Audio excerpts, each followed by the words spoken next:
ನಮಸ್ಕಾರ ವೀಕ್ಷಕರೇ, ಧ್ವನಿ ಸಂಜೆ ವಾಹಿನಿಗೆ ಸ್ವಾಗತ. ಸೋಮವಾರ 19 ತಾರೀಕು ನಮ್ಮ ಸಂಘಟನೆ ನೂತನ ಸಂಘಟನೆಯಾಗಿ ಉದ್ಘಾಟನೆ ಸಮಾರಂಭ ಮಾಡ್ತಾ ಇದ್ದೀವಿ.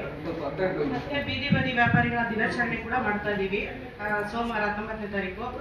ಈ ಕಾರ್ಯಕ್ರಮಕ್ಕೆ ಎಲ್ಲಾ ರಾಜ್ಯಾದ್ಯಂತ ಬೀದಿ ವ್ಯಾಪಾರಿಗಳು ಎಲ್ಲ ಮೂಲಕ ತಿಳಿಸ್ತಾ ಇದ್ದೀವಿ. ಮತ್ತೆ ಈ ಎಲ್ಲಾ ಅತಿಥಿಗಳಾಗಿ ಬರ್ತಾರಂತ ಇವರು ಡಿ.ಕೆ. ಶಿವಕುಮಾರ್ ಸಾಹೇಬರಾಗ್ಲಿ, ಸೌಮ್ಯ ರೆಡ್ಡಿ ಮೇಡಮು, ಮತ್ತೆ ಸಂತೋಷ್ ಲಾಡು ಸರು, ದಿನೇಶ್ ಗುಂಡೂರಾವ್ ಸರು, ಮತ್ತೆ ಮುನಿಯಪ್ಪ ಸರು, ಕೃಷ್ಣ ಬೇರೇಗೌಡ ಅವರು, ನಾಗಲಕ್ಷ್ಮಿ ಚೌಧರಿ, ಸ್ನೇಹಾಲು, ಮತ್ತೆ ಮಧು, ಮೋಹನ್ ಬಾಬು, ಸೋಯಾ ಬೇಗಂ, ನಾಗೇಶ್, ದಿವ್ಯಾ, ಕವಿತಾ ಅಧ್ಯಕ್ಷರುಗಳು ಮತ್ತೆ ಅವರ ಪದಾಧಿಕಾರಿಗಳಿಗೂ ಸಹ ನಾವು ಈ ಕಾರ್ಯಕ್ರಮಕ್ಕೆ ಸ್ವಾಗತ ಕೋರಿದ್ದೀವಿ. ಈ ಕಾರ್ಯಕ್ರಮದಲ್ಲಿ ಎಲ್ಲರೂ ಬಂದು ಯಶಸ್ವಿಯಾಗಿ ಗೊಳಿಸಬೇಕು ಅಂತೇಳಿ ಅವರಲ್ಲಿ ನಾವು ವಿನಂತಿಸಿಕೊಳ್ತಾ ಇದ್ದೀವಿ. ಸಮಸ್ಯೆಗಳಿದಾವೆ ಬೀದಿ ವ್ಯಾಪಾರಿಗಳಿಗೆ, ಅದರಲ್ಲಿ ಮಹಿಳೆಯರಿಗೆ ತುಂಬಾ ತೊಂದರೆ ಇದೆ. ಅದನ್ನ ನಾವು ಸರ್ಕಾರದಿಂದ ಪಡ್ಕೋಬೇಕು ಅಂತೇಳಿ ನಾವು ಈ ಕಾರ್ಯಕ್ರಮದ ಮೂಲಕ ಅವ್ರನ್ನ ಕೇಳಬೇಕು ಅಂತ ಸಹ ನಾವು ಇದ್ದೀವಿ. ಹಂಗಾಗಿ ನಾವು ಈ ಕಾರ್ಯಕ್ರಮ ತುಂಬಾ ಚೆನ್ನಾಗಿ ಯಶಸ್ವಿಗೊಳಿಸಬೇಕು ಅಂತೇಳಿ ಎಲ್ಲರಲ್ಲಿ ವಿನಂತಿಸಿಕೊಳ್ಳುತ್ತೇವೆ.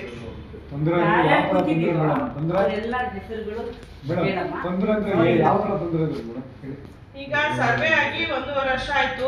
ID ಕಾರ್ಡ್ ಇನ್ನೂ ಕೊಟ್ಟಿಲ್ಲ ನಮ್ಗೆ ಬೀದಿ ವ್ಯಾಪಾರಿಗಳಿಗೆ. ಮತ್ತೆ ಮಹಿಳೆಯರಿಗೆ ಎಲ್ಲೂ ಶೌಚಾಲಯ ಸೌಲಭ್ಯ ಇಲ್ಲ, ಕುಡಿಯೋ ನೀರು ವ್ಯವಸ್ಥೆ ಇಲ್ಲ. ನಾವು ಎಲ್ಲಾದ್ರೂ ಹೋಗ್ಬೇಕಾದ್ರೆ ತುಂಬಾ ನಮ್ಮ ಸೌಲಭ್ಯ ಇರೋ ಕಡೆ ನಾವು ಹುಡ್ಕೊಂಡು ಹೋಗ್ಬೇಕು. ನಮ್ಗೆ ಹತ್ರ ಎಲ್ಲೂ ನಾವಿರೋಂಥ ಜಾಗದಲ್ಲಿ ಮಾರ್ಕೆಟ್ ವ್ಯವಸ್ಥೆಗಳು ಎಲ್ಲೂ ಇಲ್ಲ. ಆಮೇಲೆ ಪೊಲೀಸ್ಗಳಿಂದ ತುಂಬಾ ತೊಂದರೆ ಇದೆ. ಅಲ್ಲಿ ಪ್ರಾಬ್ಲಮ್ ಇರಲ್ಲ, ಟ್ರಾಫಿಕ್ ಪ್ರಾಬ್ಲಮ್ ಇರುತ್ತೆ, ಅದನ್ನ ಕ್ಲಿಯರ್ ಮಾಡಲ್ಲ. ಬಂದು ಬೀದಿ ವ್ಯಾಪಾರಿಗಳಿಂದಾನೇ ತೊಂದರೆ ಅಂತೇಳಿ ಅವ್ರುಗಳನ್ನ ತೆಗೆಸ್ತಾ ಇದ್ದಾರೆ, ತೆರವುಗೊಳಿಸ್ತಾ ಇದ್ದಾರೆ. ಎಲ್ಲ ಕಡೆ ಇಡೀ ಬೆಂಗಳೂರಲ್ಲಿ ಸುಮಾರು ಕಡೆ ಈಗ ಆಲ್ಮೋಸ್ಟ್ ಎಲ್ಲಾ ಕಡೆ ತೆರವುಗೊಳಿಸ್ತಾನೆ ಇದ್ದಾರೆ, ಪ್ರಾಬ್ಲಮ್ ಬರ್ತಾನೆ ಇದೆ. ನಾವು BBMP ಅವ್ರ ಗಮನಕ್ಕೂ ತಂದಿದ್ದೀವಿ ಅದನ್ನ. ಮತ್ತೆ DVC ಕಮಿಟಿಯಲ್ಲೂ ಸಹ ಅದನ್ನ ಇಟ್ಟಿದ್ದೀವಿ.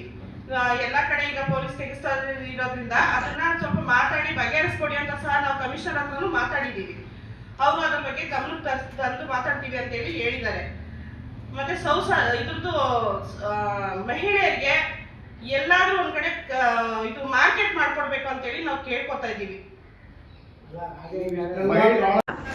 ನಮ್ಮ ಸಂಘಟನೆ ಮುಖಾಂತರ ನಾವು ಏನ್ ಬೆಂಬಲ ಕೊಟ್ಟು ಬೀದಿ ವ್ಯಾಪಾರಿಗಳಿಗೆ ಏನ್ ತೊಂದರೆ ಆಗ್ತಿದಂಗೆ ಕಾಪಾಡ್ಬೇಕು ಅಂತ ಹೇಳಿ ನಾವು ಕೆಲಸ ಮಾಡ್ತಾ ಇದ್ದೀವಿ. ನಮ್ಮ ಕಡೆಯಿಂದ ಎಷ್ಟು ಸಹಾಯ ಆಗುತ್ತೋ ಅಷ್ಟು ಸಹಾಯ ಮಾಡಿ ನಾವು ಎಲ್ಲಾ ಬೀದಿ ವ್ಯಾಪಾರಿಗಳು ಉಳಿಸುವಂತ ಕಾರ್ಯಕ್ರಮ ನಾವು ಮಾಡ್ತೀವಿ.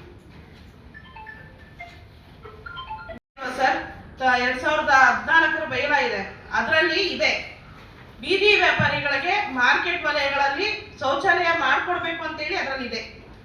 ಅದನ್ನ ನಾವು ಕೇಳಿದೀವಿ ಸರ್, ಅದ್ರ ಮುಖಾಂತರನೇ ಬೈಲಾ ಏನಿದೆಯೋ ಅದ್ರ ಮುಖಾಂತರನೇ ನಾವು ಕೇಳಿದೀವಿ. ಸುಪ್ರೀಂ ಕೋರ್ಟ್ ಆರ್ಡರ್ ಇದೆ, ಪೆಟ್ರೋಲ್ ಬ್ಯಾಂಕ್ ಯೂಸ್ ಮಾಡೋದಕ್ಕೆ ಮಾಡ್ಬೋದು ಸರ್. ಇದು ಎಲ್ಲಾ ಕಡೆ ಇರ್ಬೇಕಲ್ವಾ, ಎಲ್ಲೋ ಒಂದ್ ಕಡೆ ಇರುತ್ತೆ, ಎಲ್ಲಾ ಕಡೆ ಕೇಳೋದ್ರ ತಪ್ಪಿಲ್ಲ. ಅವ್ರ ಮಕ್ಕಳಿಗೆ ಫ್ರೀ ಎಜುಕೇಶನ್ ಮಾಡಿಕೊಳ್ಳಿ, ಬಡವರು ಬದುಕ್ತಾರೆ. ಅದನ್ನ ಬಿಟ್ಟು ಬೇರೆ ಎಲ್ಲ ಮಾಡಿದ್ರೆ ಸರ್ಕಾರಕ್ಕೆ ನಾವು ಸುಮಾರು ಸತಿ ಮನವಿ ಕೊಟ್ಟಿದ್ದೀವಿ, ನಾವು ಹೋರಾಟನೂ ಮಾಡಿದ್ದೀವಿ. ಇನ್ನು ಮುಂದಿನ ದಿನಗಳಲ್ಲಿ ಹೀಗೆ ಆದರೆ ನಾವು ತಿರ್ಗಾ ರೋಡ್ಗಳಿಂದ ಹೋರಾಟ ಮಾಡೋ ಪರಿಸ್ಥಿತಿ ಬರುತ್ತೆ. ಅದನ್ನ ಬರದೇ ನೋಡಿಕೊಂಡು ನಮ್ಮ ಬೀದಿ ವ್ಯಾಪಾರಿಗಳನ್ನ ಕಾಪಾಡಬೇಕು ಅಂತೇಳಿ ಸರ್ಕಾರಕ್ಕೆ ನಾವು ಮನವಿ ಮಾಡ್ತಾ ಇದ್ದೀವಿ. ಮತ್ತು ಎಲ್ಲೆಲ್ಲಿ ಬೀದಿ ವ್ಯಾಪಾರಿಗಳಿಗೆ ತುಂಬಾ ರೋಲ್ ಕಾಲ್ ಎಲ್ಲೆಲ್ಲಿ ನಡೀತಾ ಇದೆ, ಎಲ್ಲೆಲ್ಲಿ ತೊಂದರೆ ಆಗ್ತದೆ ಅದನ್ನ ನಿಲ್ಲಿಸಬೇಕು ಅಂತ ಸರ್ಕಾರನ ಒತ್ತಾಯ ಮಾಡ್ತಾ ಇದ್ದೀವಿ ನಾವು ನಮ್ಮ ಸಂಘಟನೆಯಿಂದ. ಮತ್ತೆ ಬೀದಿ ವ್ಯಾಪಾರಿಗಳಿಗೆ ಅವ್ರದೇ ಆದ ಹಕ್ಕಿದೆ, ಅದನ್ನ ಕೊಡಬೇಕು ಅಂತ ಹೇಳ್ತಾ ಸೋಮವಾರ ಬೆಳಿಗ್ಗೆ 9 ಗಂಟೆಗೆ ಮಹಿಳಾ ಬೀದಿ ಬದಿ ವ್ಯಾಪಾರಿ ಒಕ್ಕೂಟದ ಕಾರ್ಯಕ್ರಮ ಇದೆ. ಬೀದಿ ವ್ಯಾಪಾರಿ ದಿನಾಚರಣೆ ಮಾಡ್ತಾ ಇದೀವಿ, ಎಲ್ಲ ಸಂಘಟನೆಗಳು ಸೇರಿ, ರಾಜ್ಯದ ಎಲ್ಲ ಸಂಘಟನೆ ಸೇರಿ.